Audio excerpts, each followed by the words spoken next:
Grant's unexpected burden after the war was supposedly over. The war had ended, but the violence had not. Victory was declared, yet the nation remained at war with itself. And the man chosen to heal, it was built for battle, not mercy. To understand Ulysses S. Grant's presidency, we must begin where most stories end, after surrender, after celebration, after the illusion that peace automatically follows victory. Because the hardest chapter of leadership often comes when the fighting stops, but the wounds refuse to close. When Grant took office in 1869, the Civil War was over on paper. The Confederacy had fallen. Slavery had been abolished. The Union had survived. But beneath those achievements lay a country fractured by resentment, grief, and unresolved hatred. Millions were free, but unprotected. Millions more were defeated, but unrepentant. Grant entered the presidency as a hero, the general who accepted Lee's surrender, the symbol of Union victory. People believed his presence alone could stabilize the nation, that his reputation would command respect, that his silence would calm anger. But Grant understood something the public did not. Winning a war was simple compared to enforcing peace. The South resisted Reconstruction fiercely. New laws were ignored. Violence became routine. Paramilitary groups terrorized free communities. Local governments looked away. Justice existed on paper, but not in practice. The federal government faced a choice it had never fully confronted: enforce civil rights with force, or allow freedom to erode quietly. Grant did not seek this conflict. He had hoped the nation would reconcile naturally. That shared suffering would soften old hatreds.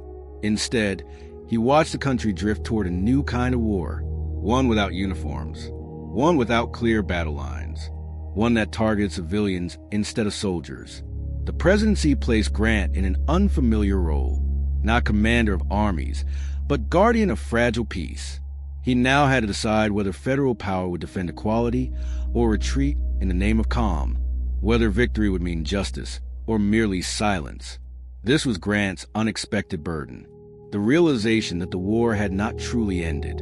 It had only changed shape, and this time, there would be no surrender ceremony to mark its conclusion. The nation was watching and waiting to see how much the victory truly meant. Grant soon learned that peace demanded a different kind of courage, one without banners, medals, or applause. Reports arrived daily from the South. Night riders, burned homes, beatings carried out in silence, communities living under constant threat. Local authorities claimed ignorance. Juries refused to convict. Violence was treated as custom, not crime. The promise of freedom was collapsing under intimidation. Grant believed the federal government could not look away. He had seen what happened when authority retreated. Disorder filled the vacuum. So he made a choice few expected from a man known for restraint. He used power. Federal troops were deployed. The Justice Department was mobilized. New laws were enforced with force behind them. This decision ignited controversy. Critics accused Grant of tyranny. Newspapers warned of military rule. Former Confederates claimed oppression, but Grant saw it differently.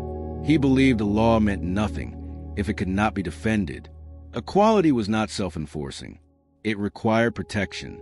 At the same time, another conflict emerged.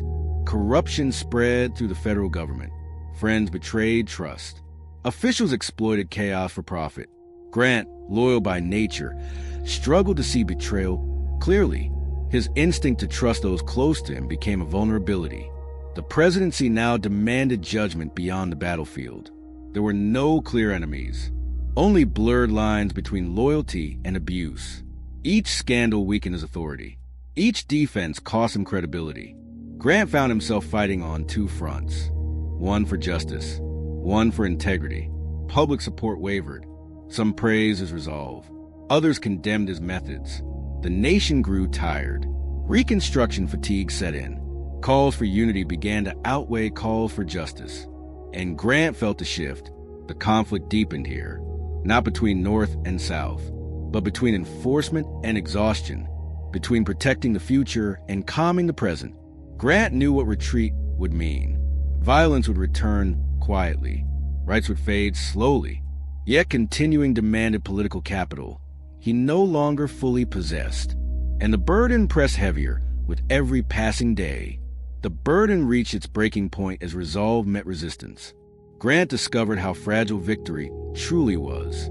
Federal intervention achieved results. Arrests were made. Terror networks fractured. For a moment, the promise of Reconstruction felt real, but the success was temporary.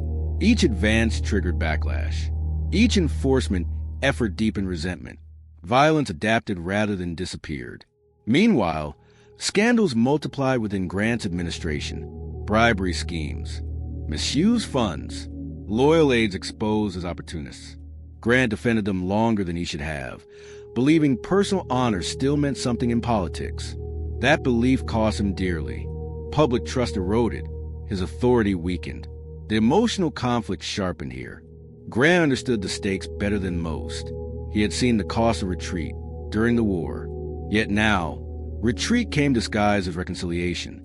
Calls to move on grew louder, to stop enforcing, to let the South govern itself. Peace, many argued, required forgetting. Grant refused to forget. He believed abandoning freed citizens would betray everything the war had been fought for. But he was increasingly alone in that conviction. Congress wavered. The public grew impatient. Fatigue replaced outrage. The presidency had transformed him again. The general who once commanded armies now struggled to command attention. His silence, once respected, was now seen as weakness. His moral clarity was drowned out by political noise. As his second term progressed, Grant saw the limits of power. Enforcement without support could not last. Authority without belief eroded quickly. The same federal strength that once ended a rebellion now struggled to maintain justice. The conflict peaked not in battle, but in realization. Grant could not impose moral will on a nation ready to turn away. Victory required more than law. It required commitment. And that commitment was fading. The war after the war was being lost. Quietly, the end came not with surrender, but with withdrawal. As Grant's presidency closed, federal protection receded. Troops were pulled back. Enforcement slowed. Reconstruction laws remained, but their teeth were gone. What could not be defended politically was allowed to erode quietly. The nation chose calm over confrontation. Grant understood what this meant. He did not speak dramatically about it. He did not issue warnings history would later quote. He carried the knowledge privately. The rights he had fought to protect would now depend on local will, and local had already shown its limits. This was the true climax of his presidency. Not the scandals, not the criticism, but the realization that moral victories can be temporary when they outpace public commitment, that justice enforced from above cannot survive without belief below. Grant left office without bitterness, but not without regret. He had used the full weight of the presidency to defend equality. He had sent troops where others would not. He had accepted accusations of tyranny to protect citizens who had no other shield. And still, it had not been enough. Yet his story is not one of failure. It is one of warning. Grant proved that rights do not vanish all at once. They fade when protection becomes inconvenient, when fatigue replaces outrage, when unity is purchased by silence. The presidency, in his hands, reached its moral limit. It could enforce law. It could punish terror. But it could not force a nation to care forever. What followed would take generations to confront. And some of those battles are still unfinished. Grant's burden reminds us that victory does not end responsibility. That peace without justice is simply a pause. And that the hardest leadership test comes after the applause fades. History often remembers the war he won. It forgets the peace he tried to hold together. Subscribe to join the journey.